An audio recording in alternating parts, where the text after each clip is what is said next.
Hi friends, ನಾನು K Girish Raj, Technosys India ಕಂಪ್ನಿಯ CEO ಆಗಿದ್ದೀನಿ. 1987ನೇ ಇಸ್ವಿಯಿಂದ ನಾನು ಈ ಕಂಪ್ನಿ ನಡ್ಸ್ಕೊಂಡ್ಬರ್ತಾ ಇದ್ದೀನಿ ಪ್ರೊಪ್ರೈಟರ್ಶಿಪ್ಪಲ್ಲಿ.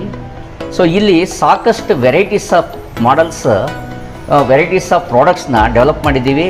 ಇದು ಕಸ್ಟಮೈಸ್ಡ್ ಪ್ರಾಡಕ್ಟ್ಸು, ಕಸ್ಟಮರೇ ಕೊಟ್ಟಿರೋ ಐಡಿಯಾ ಬೇಸ್ ಮೇಲೆ ಒಂದು ಡಿಸೈನಿಂಗ್ ಮಾಡಿ ಮ್ಯಾನುಫ್ಯಾಕ್ಚರಿಂಗ್ ಮಾಡಿ ಕಸ್ಟಮರ್ಸಿಗೆ ಕೊಟ್ಟು ಇವತ್ತಿನವರೆಗೂ 30 ವರ್ಷ 35 ವರ್ಷದಿಂದಲೂ ಮೆಷಿನರೀಸ್ನ ಸಪ್ಲೈ ಮಾಡಿ ಅವರಿಂದ ಇನ್ನೂ ಹೊಸ ಹೊಸ ಪ್ರಾಡಕ್ಟ್ಸ್ಗಳನ್ನ ಲಾಂಚ್ ಮಾಡೋಕ್ಕೆ ಅವಕಾಶ ಸಿಕ್ಕಿದೆ.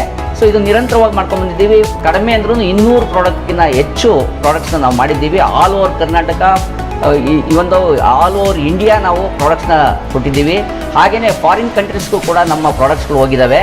ಹಾಗೆಯೇ ಮಲೇಷ್ಯಾದಿಂದ ಬಂದು ಒಂದು ಕಸವ ಮೆಷಿನ್ ಅಂತೇಳಿ, ಕಸವ ಅಂದರೆ ಈ ಗೆಣಸುನಲ್ಲಿ ಪ್ಲೇಟ್ಸ್ ಮಾಡೋವಂಥದ್ದು, ಡಿಸ್ಪೋಸಬಲ್ ಪ್ಲೇಟ್ಸ್ನ ಮಾಡೋವಂಥದ್ದು, ಕಪ್ಸ್ನ ಮಾಡೋವಂಥದ್ದು, ಅದನ್ನು ಕೂಡ ಡೆವಲಪ್ ಮಾಡಿದ್ದೀವಿ. ಅದು ಕೂಡ ಈಗ ಇದು ಪೌಡರ್ ನಮ್ಮಲ್ಲಿ ಸಿಗ್ತಾ ಇಲ್ಲ, ಅದು ಬಂದು ತಾಂಜಾನಿಯಿಂದ ತರಿಸ್ಬಿಟ್ಟು ನಾವು ಮಾಡೋದಕ್ಕೆ ಎಲ್ಲ ವ್ಯವಸ್ಥೆ ಮಾಡ್ಕೊಂಡಿದ್ದೀವಿ. ಅದು ಟ್ರಯಲ್ ಕೂಡ ಆಗಿದೆ, ಸಕ್ಸಸ್ ಬಂದಿದೆ. ಸೊ ನೆಕ್ಸ್ಟ್ ಫ್ಯೂಚರಲ್ಲಿ ಅದೆಲ್ಲ ಬರಬಹುದು. ಹಾಗೆಯೇ ಸಾಕಷ್ಟು ವೆರೈಟೀಸ್ ಆಫ್ ಪ್ರಾಡಕ್ಟ್ಸ್ನ ನಾವು ಮಾಡಿದ್ದೀವಿ. ಅದನ್ನೆಲ್ಲ ನೀವು ನಮ್ಮ ವೆಬ್ಸೈಟ್ಗೆ ಹೋಗಿ ನೋಡಿ. ಹಾಗೆಯೇ ನನ್ನ ನಂಬರ್ಗೆ ನಿಮ್ಮ ವಾಟ್ಸಪ್ಪಿಂದ ನನಗೊಂದು ಹಾಯ್ ಮೆಸೇಜ್ ಬರಲಿ. ನಾನು ನಮ್ಮ ಪ್ರಾಡಕ್ಟ್ಸ್ ಡೀಟೇಲ್ಸ್ ಎಲ್ಲ ಕೊಡ್ತೀನಿ. ನಿಮ್ಗೆ ಅನುಕೂಲ ಆಗುತ್ತೆ, ಇದ್ರದ್ದು ಡೀಟೇಲ್ಸ್ನ ಪಡ್ಕೊಳ್ಳಿ.